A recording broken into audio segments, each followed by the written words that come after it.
أعوذ بالله من الشيطان الرجيم. بسم الله الرحمن الرحيم. الحمد لله رب العالمين، وصلى الله على سيدنا وحبيبنا وشفيعنا محمد وعلى آله وصحبه وسلم. اللهم علمنا ما ينفعنا وانفعنا بما علمتنا وزدنا علما. رب اشرح لي صدري ويسر لي أمري واحلل عقدة من لساني يفقهوا قولي. اللهم اخرجنا من ظلمات الجهل والوهم إلى أنوار المعرفة والعلم. آمين. ومن وحول الشهوات إلى جنات القربات. أرنا الحق حقا وارزقنا اتباعه، وأرنا الباطل باطلا وارزقنا اجتنابه، واجعلنا ممن يستمعون القول فيتبعون أحسنه، وأدخلنا برحمتك في عبادك الصالحين. وإني لو أحييكم بتحية الأمن والأمان، تحية الإسلام وتحية أهل الجنان، فالسلام عليكم ورحمة الله وبركاته. وعليكم السلام ورحمة الله. Baada ya kumshukuru sana Mwenyezi Mungu Subhanahu wa Ta'ala, kusema alhamdulillah haqqa hamdihi, na baada ya kumtakia ziada rahma na amani kipenzi chetu habibu wetu Muhammad sallallahu alayhi wasallam, napenda kumwomba Allah Subhanahu wa Ta'ala kama alivyotukusanya katika nchi hii, atukusanye pamoja na sayyidil awwalina wal akhirina fi firdausil a'la. Tuseme pamoja Amin, amin, amin, amin, amin, amin, amin, amin ya rabbal alamin. Kwanza kabisa nipende tu kutoa shukrani zetu za dhati kwa kamati yenu nzuri ambayo imetuonesha upendo mkubwa kabisa katika mapokezi na katika uwepo wetu wa siku chache hizi ambazo hatukuhisi kabisa kama sisi ni wageni. Mwenyezi Mungu Subhanahu wa Ta'ala akujazini kila la kheri. Amin. Lakini pia shukrani vile vile ziwaelekee dada zetu ambao na amini ya kwamba wamefanya taratibu nyingi ambazo zinahakikisha vile vile wakiwa sambamba bega kwa bega na makaka vile vile katika kuhakikisha kwa jambo hili inakaa katika muonekano wake huu mzuri ambao tuliona. Fa vile vile Mwenyezi Mungu Subhanahu wa Ta'ala zetu kule hawajazi kila la khairi, wape janna firdaus wao na waume zao na vizazi vyao. Tuseme pamoja amin. Ama maudhui ya liqauna lihadha almasa, kwa hakika Muislamu katika maisha haya lazima aelewe kwamba yupo kwa lengo. Allah mtukufu anasema wama khalaqtul janna wal insa illa liya'budun, sikuumba majini wala wanadamu isipokuwa wapate kuniabudia mimi. Ina maana CV pekee yake ambayo utakiwa unayo, anta abid wa ninja wa Allah. Hiyo ndio CV yako katika dunia hii, ikiwa ina maana jambo lolote lile uliloneemeshwa na Mwenyezi Mungu Subhanahu wa Ta'ala katika neema zake, ikiwa ni afya au mali, wakati, watoto, mke, gari, kazi, kila kitu ambacho Allah amekuneemesha lazima ukielekeze katika malengo uliyoumbiwa nayo, ni abid, ninja wa Allah. Maana vitu vyote hivi ambavyo unavyomiliki lazima vifanye kazi katika kuhakikisha kwamba wewe ya ima unakwenda katika ibada au unaboresha katika ibada hiyo hiyo, viwe visaidizi katika maisha yako ya kuhakikisha kwamba utaporudi kwa Allah siku ya Kiyama akakuuliza kuhusu neema zote hizo alizokupa ulifanya nini, basi utajibu kwamba nilizielekeza katika lengo ambalo uliloniambia, nayo ni ibada. Unalala ili upate nguvu ya kumwabudia Allah. Unanunua gari ili kufikishe kwenda kutafuta riziki ya halali na kwenda msikitini na kuchuma chumo la halali katika maisha yako. Wahalum majarra. Umeoa ili ujiepushe na makatazo ya Allah ambayo ni moja katika madhambi makubwa, wala taqrabu zina, wala msisogee uzinzi. Yote hayo ulionayo lazima uelekeze katika lengo ambalo Allah mtukufu amekuleta duniani kwa ajili yake. Abid wama khalaqtul jinna wal insa illa liya'budun. Pamoja na yote haya, usisahau kwamba huyu aliyekuumba hajakufanya uishi hapa duniani milele.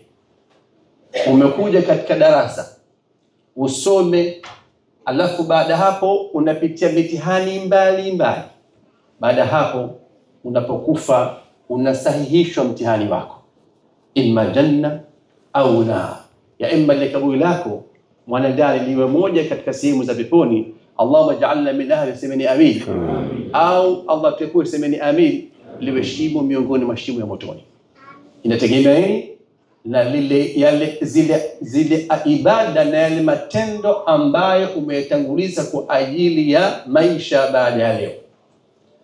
Ndio maana aliyemjanja ni yule ambaye ameifahamu vizuri sana dunia. Nasikitisha mtu uwe katika umri wa mtu mzima bado hadi leo bado hujaifahamu dunia. Dunia inakuyumbisha, dunia inakuzoa katika mawimbi ya fitna, dunia bado inakuweka mbali na Mola wako, na hii ndio hasara kubwa iliyoje. Lakini pamoja na yote haya hakuna aliyechelewa. Mtoto mdogo hajachelewa, mtu kongwe hajachelewa.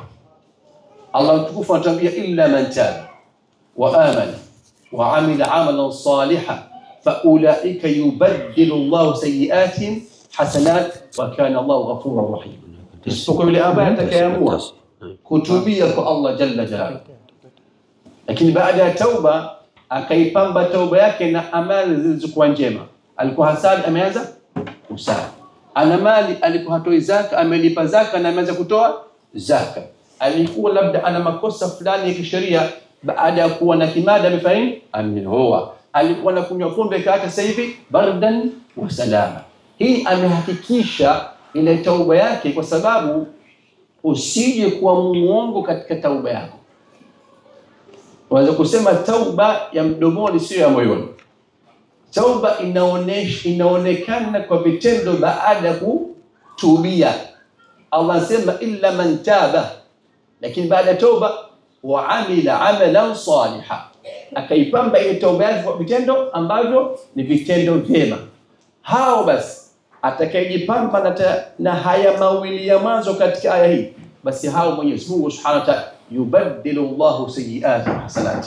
Mwenyezi Mungu Subhanahu wa Ta'ala atabadilisha uasi wao au ile sababu ambazo zilikuwa zinampelekea katika uasi, pahala pake atakuwa anafanya amali njema. Au katika tafsiri nyingine Mwenyezi Mungu Subhanahu wa Ta'ala atambadilishia maovu yake kuwa ni mema. Wa kana Allahu ghafuran rahima.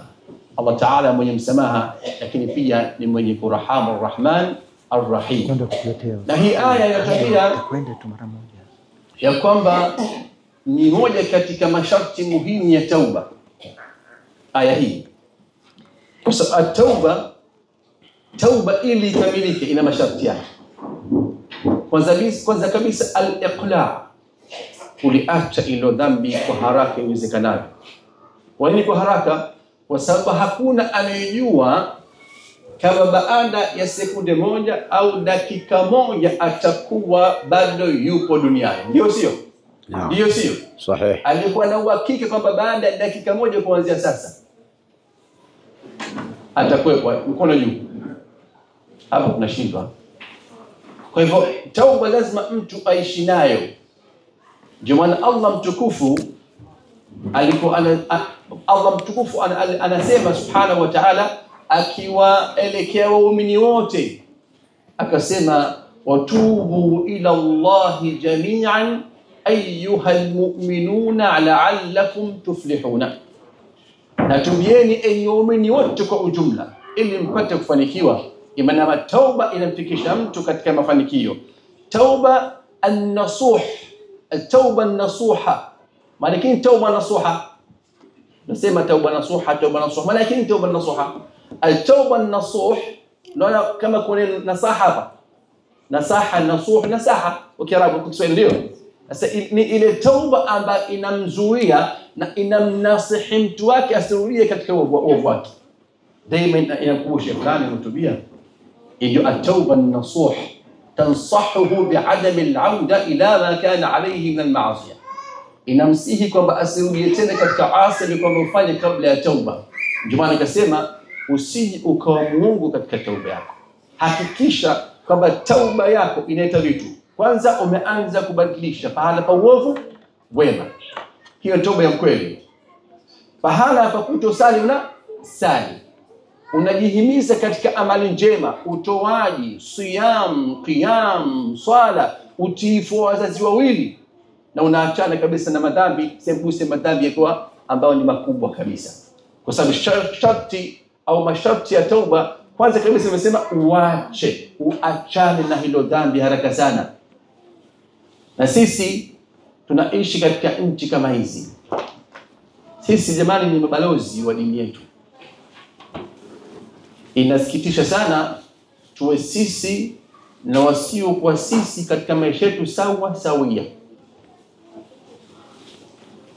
Wanazini na sisi, wanaiba, wanatapeli, wanakunywa pombe na sisi tunakunywa pombe. Ni Uislamu upi ambao tunautangaza? Ila tuoni kwamba tukiishi kwa mfumo huu wa maisha kwamba sisi tunakuwa sababu ya kutukanisha Uislamu na kuweka pahala pabaya. Wao wanataraji huenda wengine wanausoma Uislamu na wanaujua vizuri sana. Sasa wanapokuja kuishi katika jamii za Kiislamu, wanakuta mbona yale ambayo yako katika Qur'ani hapo katika maisha yao. Juzi hapa ananiambia mmoja katika ndugu zetu au rafiki zetu, anasema mmoja katika Waislamu anafanya kazi na Muingereza. Muingereza alikuwa na maki sana, akamwona kwa jamaa wakati wa Ramadhani anaacha matusi, anaacha ubaya, na kwa mtu bardan wa salama. Ikiisha tu Ramadhani anarudi umaloni wake. Sasa huyu mzungu anasema Allah anatamani mwaka mzima wa Ramadhani. Jamaa huyu alikuwa mzuri sana katika Ramadhani. Na maana hata mzungu ameshamaki kamuona huyu jamaa kwa Ramadhani ndio anakuwa na Uislamu wake. Allah mtukufu anatuambia wa'bud rabbaka hatta ya'tiyaka al-yaqin. Na uendelee kumwabudia Mola wako Subhanahu wa Ta'ala wala usiache hadi umuone malakul maut yako. Ukiweza kusema la ilaha illa Allah, basi sema la ilaha illa Allah mpaka mwisho wa maisha. Tahadhari kubwa tuichukue sisi Waislamu ambao tunaishi katika nchi hizi. Tusiwe sababu kutukanisha Uislamu wetu au wakauona kwa mtazamo tofauti kabisa. Wakaona kwamba watu hawavipi hao. Ndio maana wanahadithia moja katika kisa cha kuonesha kwamba Waislamu tukiishi na Uislamu wetu basi tunaweza kusilimisha bila kuita katika dini. Wazungu walikuja katika nchi za Afrika, wakaingia katika moja katika misitu ya wanyama yana familia yake, kwa yeye na mke wake na watoto wake wa kike na wa kiume. Sallallahu alaihi Muhammad sallallahu alaihi wasallam. Ameingia huko, ndugu zangu Waislamu, wanaenda mwisho wakapotea. Wakawa hawajui namna ya kutoka. Wamejua kuingia lakini kutoka hawajui. Imeshafika time kama hizi karibu ya magharibi. Wakasema naye kwa kuwa sisi hatujui pa kutokea, kwa twende tu. Sasa wakati wanataka kutoka katika msitu ule, wakaona kuna nyumba iko mbali. Wakashukuru sana, thank God. Wakaifuata ile nyumba. Kufika pale wakabisha hodi, wakafunguliwa na mwenye nyumba. Baada ya kufunguliwa mlango, kumbe aliyekuwa mwenye nyumba huyu ni Muislamu. Akawakaribisha ndani pale uwani. Tayari ndio giza kabla ya magharibi. Vipi sema sisi tulikuwa tumeingia msituni tukapotea. Hatujui kutoka aje. Sasa basi kwa usiku, kesho inshallah ni asubuhi nitakutoeni, lakini kaeni hapa. Usiku hamwezi kutoka, kuna wanyama wakali hapa. Wakakaa. Ndio akawaambia nisubirini hapa. Mzungu na mke wake wakakaa wapi? Uwani. Yeye akaingia ndani. Kidogo akawaita. Akawaingiza ndani ya nyumba. Akaanza kuwagawia vyumba. Akamwambia hii master bedroom yako wewe na mke wako. Mtakaa.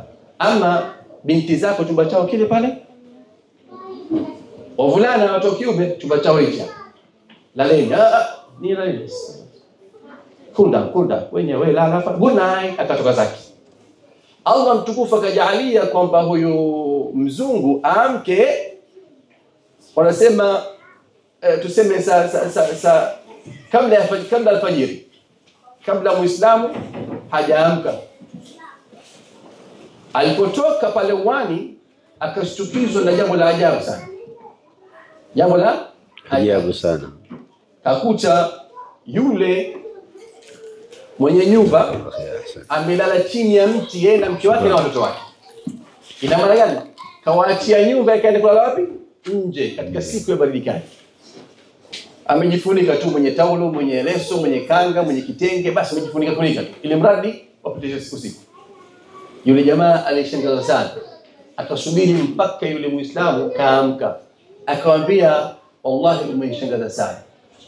Umetoka wewe na mke wako na watoto wako mkalawani, mkatuingiza sisi tulale raha mustarih. Kitu gani ambacho kimekufanya kufanya hivyo wewe? Akasema, hadha dinuna, huu ndio Uislamu umenifanya mimi nifanye hivi. Akasema, nifundishe vipi niwe Muislamu? Allahu akbar. Nifundishe vipi niwe Muislamu? Akapiga shahada pale, ashhadu an la ilaha illa Allah wa anna Muhammadan rasulullah. Swali nauliza Waislamu, alimsomea aya yote? La. Alimsomea hadithi ya mtume? La. Alifanya nini? Vitendo. Aliutendea kazi Uislamu wake bila kutaja hadithi moja. Akhlaq zetu sisi zitasilimisha wengi kama tutafuata Uislamu kama alivyofuata. Na tunaishi katika, ndio maana nasema hata leo vijana nikwambia, sisi ni mabalozi wa Uislamu popote pale tulipo duniani. Mkono kwa mkono hadi leo. Si ndio? Hii ni masuhulia amama Allah. Tukiishi na Uislamu wetu na jirani zetu, kazini wakaona vipi miamala yetu, vipi tunaishi na watu. Leo Muislamu anashangaza sana Asa bwana yani yule mzungu bwana angekuwa Muislamu yule, wewe mbona sio Muislamu? Yani jamaa kwa tabia zake njema, yani jamaa angekuwa Muislamu. Ukijiona wewe haujafuata huo Uislamu ambao unamtamania yule. Huo Uislamu ni Uislamu wa jina. Kwa hivyo sisi kwanza kabisa at-tauba itulete katika kuwa ni Waislamu wa haki, tunaitendea kazi dini yetu. Hiyo kwanza al-iqla, kuachana na uasi wote ule ambao bal insanu ala nafsihi basira walau alqa ma'adhi. Mtu anayejua highlight na highlight, anajua kila kitu ambacho kinahusiana na uasi wake, kila mtu anayejua. Hata kama atatoa nyudhuru chungu mbovu, yeye anajua wapi anamkosea Allah subhanahu. Lakini kullu ibn adam khata. Usifikiri kwamba kuna mtu duniani, katika dunia hii, hata kama ni mcha Mungu namna gani haasi, kuna makosa fulani. Mtume kaisha katashauri akasema kullu ibn adam khata, watu wote ni kutenda makosa, lakini katika hawa wanaokosa wapo wenye khairi. Wa khairul khata'ina at-tawwabuna, wa bora katika hao ambao wanaokosea, wanaofanya maasi, wanakimbilia tauba, yatubuna min qarib. Wakisi tu anaona kwamba alladhi asaitu wa adhim la yanzur ila صغر المعاصي ولكنه ينظر الى عظم من عصى. haoni udogo wa waasi, anabana si nimekunywa tu pombe, si basi watu wote wanafanya nini, watu wote wanakula riba bwana, watu wote utasema peke yako wewe, hausimami nao siku ya kiyama. Kila mtu yawma yafiru almar'u min akhihi wa ummihi wa abihi, mtamkimbia hata mama yako shekhi. Itakuwaje semusa rafiki zako na wenzako kazini? Kwa hivyo nafsi yako, nafsi kwanza leo vipi nipeleke peponi. Thaniyan an-nadam, kujuta kwamba mimi na muasi nani mimi. Wewe huwezi kuasi mbele ya mama aliyekuzaa, baba aliyekuzaa. Sasa vipi huyo aliyeumba baba na mama? Athari za mtu mmoja katika jamii, hasa hizi jamii zetu hizi ambazo tunazoishi, ni athari kubwa ambayo inatapakaa kwa wengine. Athari ya taasisi moja katika taasisi zetu za huku uzunguni huku Ulaya zina athari katika taasisi nyingi ambazo ziko hapa. Anahadithia mmoja katika wanaosema watu wa hikma, anasema siku moja alinijia mwanangu Sikieni kiseke. Asema alinija mwanangu, asema baba alikuwa analia huyo mtoto. Asema mama leo amenivimbia siku 3 anisemeshi. Siku ngapi? 3. Na mimi naogopa ya 3 niziende motoni ya baba. Nimejaribu nimetakulia kushoto hanisemeshi. Kanikasirikia mama. Sallu ala Muhammad sallallahu alaihi wasallam. Nifanye nini baba? Sikutaka unywe lakini inabidi nijue siku ya 3 leo. Haijuzu baada ya siku 3 kukatana. Anamwambia babake. Akasema sikiliza. Huyu mama yako mimi niko naye leo sio chini ya miaka 30. Namjua sana. Kutoka mbali. Wewe kuja juzi tu hapa wewe. Sawa? Mama yako anataka ufanye 1 2 3 alafu mpe zawadi. Kweli baba? Basi akafanya kupo haraka kana nini? Afanya mambo matatu alimwambia akamletea zawadi. Jioni anamoja baki karibu atapiga vigelegele, amefurahi mama ameridhika. Mama ameridhika, amefurahi. Sawa? Sasa baba akamtukiza kijana, sasa niombe samahani mimi. Allah. Niliyomkosea mama wewe nini sasa? Ala. Kumbe zile matatizo chumbani, matatizo huko na huko yote ndio sababu hata chumvi cha chakula ilikuwa imezidi. Kumbe wewe ndio nani wako Ona athari zako. Kumweka mama vibaya, ubaya wako wewe umetapaka hata chumbani. Unafahamu? Mama hazungumzi vizuri. Nafahamu kama hizi. Alafu akasema samahani baba. Akaomba samahani ndugu zako sasa. Wa kike na wa kiume. Allah. Na wale ni wale. Asema kuona mama yako vipi alikuwa mkali nao siku mbili. Mama kama mkali hasemesheki. Tena huko. Kumbe wewe ndio sababu tafshani zote zile za mama yako nini? Kumbe ni wewe. Kwa hiyo unatakiwa uombe samahani kuanzia mama na baba na nani? Na ndugu zako. Umeleta athari kubwa. Mfano wake ni kama zile domino, unapo mchezo domino, ukiangusha moja, zinaanguka, zilizobaki ndio hivi. Na sisi leo katika jamii zetu za Kiislamu tukiona mmoja tu ambaye anakarahisha au analeta tabu katika jamii zetu hizi, basi athari zake zitakuwa athari kwa wote. Na sisi tukiwa mmoja katika jamii zetu hizi, tuko tuna lengo moja. Kweli ni mabalozi wa Uislamu wetu, basi bila shaka athari zetu vile vile. Mbona athari mbaya? Nasema hivi, athari nzuri sasa itatapaka kwa wote. Wakiona wasiokuwa sisi mshikamano wetu, upendo ambao tunaoona, bila kujali huyu ametoka wapi, sijui ametoka wapi, huyu kadha, yule kadha, huyu rangi kadha. Allah sema kullukum li Adam wa Adam min turab. Aniambie nani alipokuwa ndani ya tumbo lake au tumbo la mama yake alimwambia mama na kwamba tafadhali ni zae mweusi. Niambie kwanza ni nani? Na nani alisema niambie mama tafadhali ni zae mtoto wa kike? Yupo? Au alipeleka maombi ikakubalia wakati yupo? Ulizaliwa hivyo ulivyo, kwa rangi ulionayo, kwa nywele ulizonazo, ulizaliwa Mzanzibari au Mpemba au Mdaa au Muomani, umejikuta uko hivyo. Hakuna ujanja wote ambao uliingiza hapo kati. Ili ubaki uheshimu kile ambacho Mwenyezi Mungu amekitaka kwa wengine. Yakhluqu ma yasha, anaumba atakavyo. Na kila mmoja kati wetu ni mtihani kwa wengine. Waja'alna ba'dukum li ba'dhi fitna atasbiru. Tumefanya wewe huyo karibu yako mtihani, kama alikuwa akisema Sheikh Rashid Al-Battashi, kwa mtihani. Nakumbuka hiyo, unajua zote. Kwa ni mtihani na mtihani mpaka unaingia dunia yote ni nini? Mtihani. Allah mraham, semeni amin. Amin. Sheikh wetu mpendwa Sheikh Rashid Al-Battashi. Sasa sisi kama sisi, athari mbaya au nzuri zinatapakaa katika jamii yetu. Sisi kilio chetu kama ni Waislamu, lazima tuwe tuna muonekano wetu ambao tunajifakhirisha nao kwa wengine. Kwa nini yani katika vitu ambavyo vinachekesha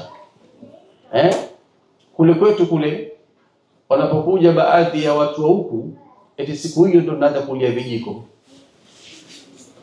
Umefahamu? Sasa hiyo unapiga leuma kuku anaruka kwenye dare kule.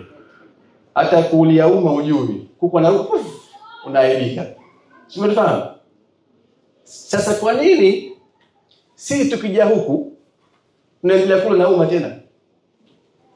Kwa hiyo atuwalazimishi na wawali kama sisi kwa mkono kwa sunna.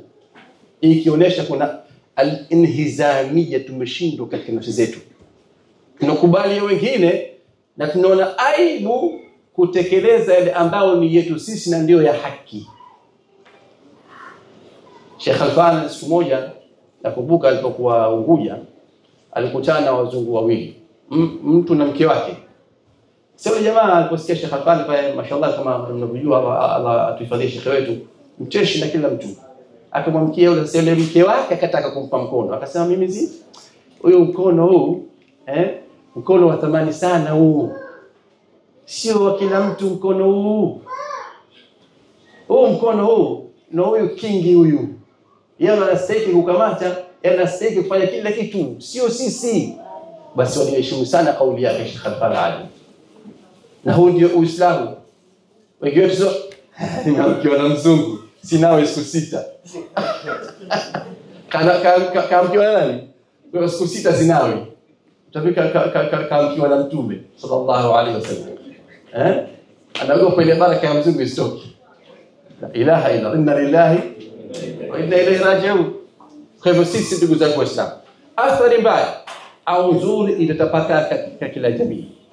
Kwa tujute kwamba sisi kuna wakati fulani tuliachana na Uislamu wetu kwa maslahi ya kibinafsi, na hakuna mtu ambaye atakuwa na msimamo wa Kiislamu katika kila uwanja kati ya nyanja za maisha, wallahi tallahi, isipokuwa Mwenyezi Mungu atamfungulia mlango. Allahu Akbar. Awe na msimamo hasa hapa. Uislamu unakataza. Hawa wanaona wallahi wanataka kuona Uislamu wetu basi katika maisha yetu fakat. Kwa nini ndio tabia zao? Nasema mashallah kwa wazungu na wazungu na ndio sisi je? Kwa hiyo tuko nyuma na ule ndio Uislamu uchukua kwetu, ameusoma lakini wakaufanyia kazi. Umekuwa na dakika 3 nusu saa, umekuwa na dakika 45 inshallah. Sawa. Kisha baada hapo العزم الأكيد على عدم العودة إلى سابق عهد. kuweka azma isiyokuwa na shaka ndani yake kwamba leo tuseme inshallah leo nimeamua kuwa Muislamu safi na sintorudia yale ambayo yalikuwa kabla ya leo, hasatan especially katika yale ambayo yalikuwa yananiona mimi Muislamu ovyo kwa wengine ambao sio Waislamu. Sio unafahamu? Natokana yani viji maneno fulani vya wahuni navyo sana mdomoni. Tunavijua vijana. Viji maneno fulani. Wakisema nini tunasema? Unaona kama ni maendeleo. Kumbe ni maondoleo. Kuna maendeleo na kuna maondoleo. Hayo ni maondoleo. Amekutoa yeye, kakuacha ufuate mfumo wake. Na wewe utakiwa uwe mwenye kufuatwa, sio mwenye kufuata. Wewe ni kiongozi. Wewe unapata dini ama inna dina inda Allahi al-Islam. Na hapa dini katika tafsiri yake ni mfumo wa maisha. Ni mfumo wa maisha. Na hizi ibada zote hizi ambazo tunazozifanya zilitakiwa vile vile zionekane athari zake baada ya kuzitekeleza. Kwa mfano Allah mtukufu anatuambia inna as-salata tanha 'anil fahsha'i wal munkar. Ukweli na uhalisia wa sala ni kwamba unakataza machafu na maovu. Kwa nini unasali? Na unasali labda uenda qiyamul layl upo, lakini hiyo sala unayoisali haijakataza machafu na maovu. Lazima usije ukamtuhumu Allah, mbona ninasali siachana machafu na maovu. Ituhumu nafsi yako na sala unayoisali, kwa kuwa hujaileta kama inavyotakiwa uilete. Hujaisali kama inavyotakiwa. Sallu kama raaitumuni usalli.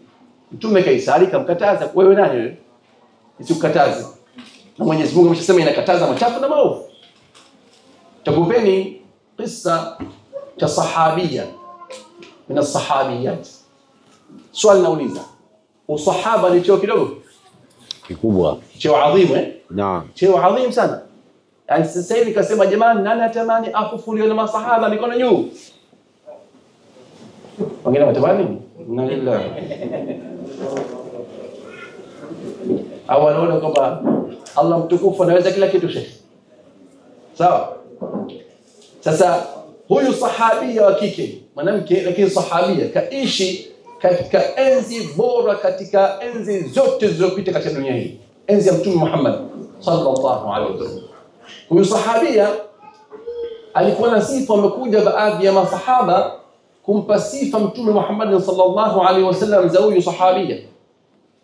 Pamoja na kuwa ni sahabia, anasema ya Rasulullah, fulani yule mwanamke fulani hivi anasali usiku kama baruti na anafunga mchana. Na maana qiyam ni sala ambayo mtu mwenyewe anajihimiza kuamka na kusali, ndio sio hajalazimishwa, ndio sio. Na saumu za mchana, saumu nawafil, saumu Jumatatu, Alhamisi, lillahi fillahi, yom Arafa, na saumu zingine ambazo sio Ramadhani anafunga. Ina maana Ramadhani pia anafunga, faradhi anasali, ndio sio. Naam. Lakinaha tuudhi jiraniha bilisaniha. Lakini mwanamke huyu pamoja na kuwa anasali na sahabia na anafunga, anamuudhi jirani yake kwa ulimi wake. Ukiangalia hapa, huyu mwanamke ameichukua dini kama vile nusu yake. Sikilizeni mimi. Mwanamke huyu ni kama vile amechukua katika dini nusu yake. Na mtaelewa kwa nini nasema nusu yake. Mtume Muhammad sallallahu alaihi wasallam akasema la khaira fiha, hana khairi mwanamke. Kwa nini? Anasali na anafunga, lakini anamuudhi jirani yake kwa ulimi wake. Akasema la khaira fiha, hiya fi nar, ni mtu motoni huyo. La hawla wala quwwata. Ni mtu motoni kisa kwa sababu ukiangalia ibada zipo aina mbili. Ibada sha'airia, ibada ambazo ni ibada ambazo zinajulikana na watu kama ni ibada, sala, saumu, sadaka. Na kuna ibada zingine ambazo watu wengi wazingatia kama ni ibada. Hebu mtabasamia wa karibu yako. Smile. Smile. Mtabasamia karibu yako asili. Smile, smile. Sheikh Khan. Muhammad. Sasa Sheikh Bashir, ibtisama ni ibada au si ibada? Ibada. Mesraha kutabasamu. Sawa? Sikwambia usifie usijui nani ile pesi ya meno gani unatumia. Upata kwa sababu Mtume anasema tabassuka fi wajhi akhika sadaqa. Kumtabasamia tu ndugu yako katika uso wake au mbele yake ni sadaqa. Hata hii ni ibada.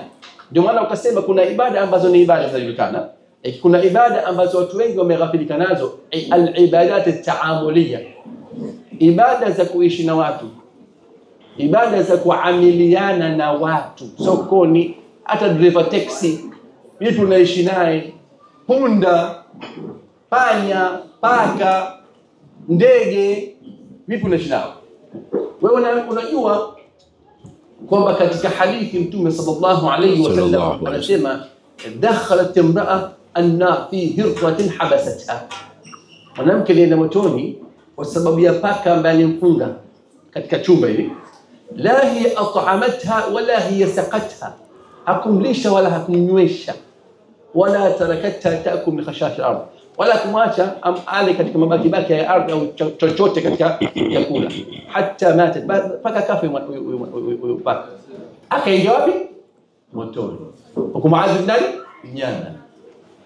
Lakini pia yule mwanaume ambaye alimnywesha mbwa yupo katika safari zake, huyu mnyama na huyu mnyama, sawa, yupo katika safari zake, akapata kiu kikali, Allah mtukufu kamjalia kutana na kisima, kateremka chini, kanywa maji, hata mtawa anapanda juu, akakuta kuna mbwa ambaye kwa kiu mpaka na anamba mchanga. ule mchanga kwa kiu, anaona maji kule hawezi kufikia, anaogopa kifo, anambalini mchanga. Akasema katika nafsi yake, laqad wajada hadha au laqad laqi hadha, huyu mtu amepata kilikiwa ambacho nilikuwa nacho mimi. Akawa hana gilasi, hana chombo, akafanya nini? Akachukua buti lake, kiatu chake, kateremka mpaka chini, kaisafisha, kakijaza maji, kaja kamnyosha nani? Yule mtu. Faghafara Allahu lahu, Allah mtukufu akamghufuria madhambi yake, akamsamehe. Jamani, huwa min ahli aljanna, kisha samehewa. Mnyama na mnyama, ndio maana kuamiliana na kila kitu. Mtume katika moja hadithi anasema, idha qamat alqiyam wa fi yadi ahadikum fasila wa arada an yaghrisha falyaghrisha, qiyama kikisimama na akawa mmoja wenu ana mti mdogo na akataka kuupanda, basi na aupande. Kwa nini? Kwa sababu al-abdu al-mu'min la yashba'u min al-amal as-salih hatta yakuna muntahahu al-janna. Muumini kawaida yake hatosheki na amali njema mpaka jione kama ameingia peponi.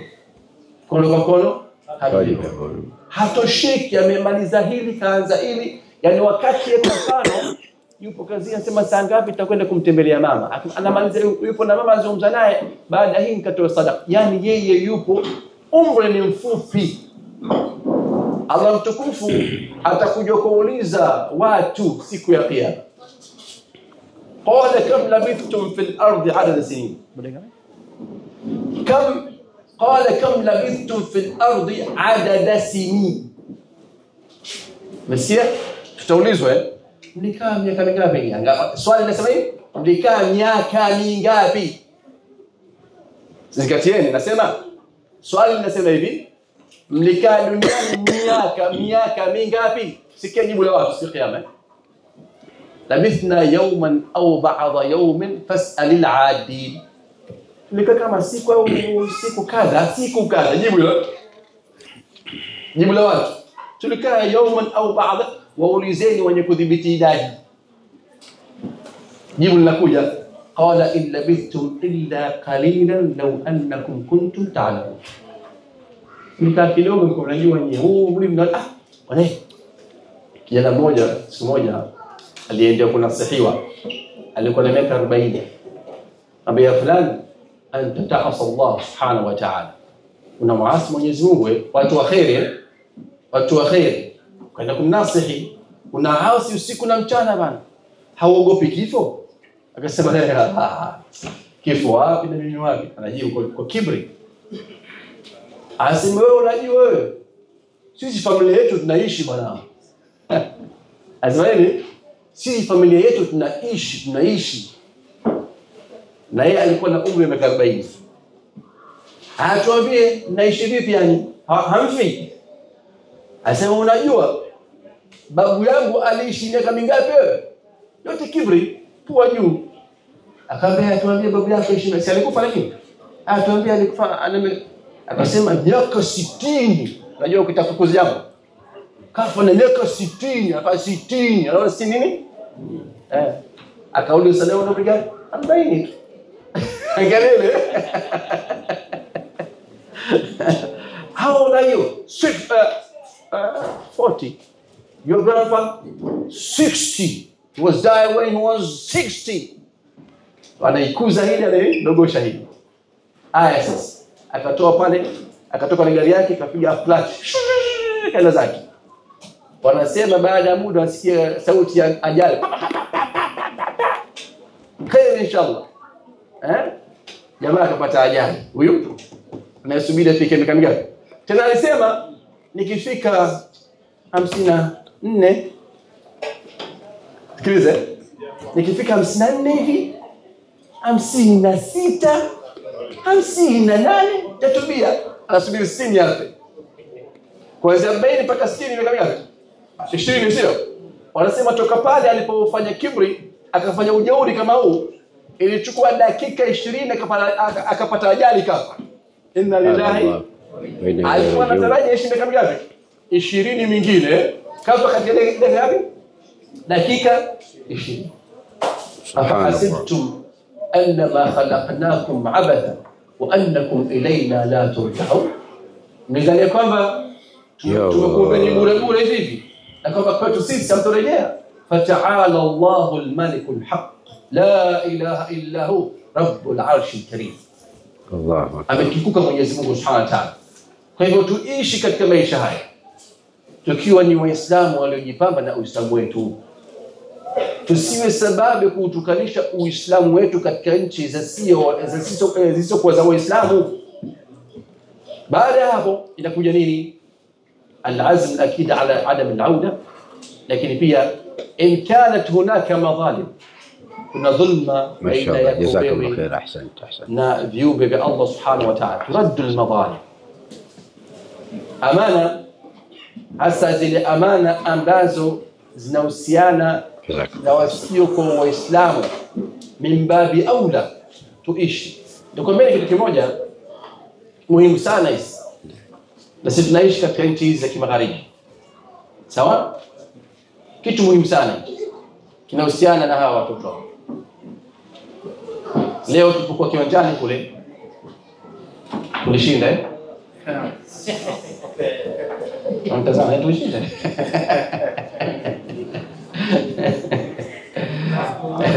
Vijana leo wanaona hiyo shehe kaja kufanya nini? Huyo shehe kaja kufanya nini? Takbir. Allah. Sio kama kujisifu au hapana. Lazima ukitaka kuwa muhadhiri ambaye ni muhadhiri wa watu, kuwa na watu, lazima uwe na watu, uishi nao, cheza na vijana. Wewe mtu anataka kuuliza swali, yule sheikh ni wanzie wapi? Anatisha yule sheikh. Yule sheikh anatisha. Sasa Mtume sallallahu alaihi wasallam Allah mtukufu asema fabima rahmatin minna linta lahu walau kunta faddan ghalidha alqalbi lanfaddu min hawlik. Ungelikuwa mgumu hivi alikuwa anakukimbia ya Rasulullah sallallahu alaihi wasallam, hata usingechukua dini kutoka kwako. Lakini Mtume alikuwa laini jani, wa innaka la ala khuluqin adhim, tabia zake njema, layin aljanib. Alikuwa anachukuliwa na vijakazi wa pale Madina mpaka anamtimizia haja yake na ya dharura. Twende huku, Mtume nipate na kwenda huko na kwenda mpaka anatimiza haja yule kijakazi. Sio mtu ambao ni watu wa heshima VIP. Mtu wa kawaida, wanasema katika jamii wanasema mtu duni. Huyo Mtume alikuwa mwachi. Katika tabia zake Mtume sallallahu alaihi wasallam, ili ahakikishe ya kwamba anakusikiliza ukiwa kwa leo unafanya. Umefahamu? Shibuki. Afanye. Akioko anakwambia nakusikiliza kwa makini, niko na wewe. Na ilikuwa katika hutuba kama hii Mtume anapotoa hutuba, masahaba wanashindana kwa sababu kila mtu alikuwa anajifakhirisha kwa nini, mimi nimefanywa kadha na Mtume, mimi nimefanywa kadha, Mtume zoe fakhri. Sasa Mtume alikuwa akimaliza muhadhara wake kwa mfano au hutuba yake, masahaba wote kila mmoja sasa Mtume alikuwa anaona mimi zaidi, mimi zaidi. Kumbe hata ile uadilifu katika mitazamo au kuwatazama sahaba alikuwa anagawa kwa sawa. Hivi ndivyo aliishi Mtume sallallahu alaihi wasallam. Dakika mbili zimebakia. Kwa hivyo usia wangu wa mwisho, ndugu zangu ambao tunaishi katika nchi hizi, namalizia kwa usia wa watoto wetu hawa. Ni jambo moja muhimu sana kuzingatia hawa watoto.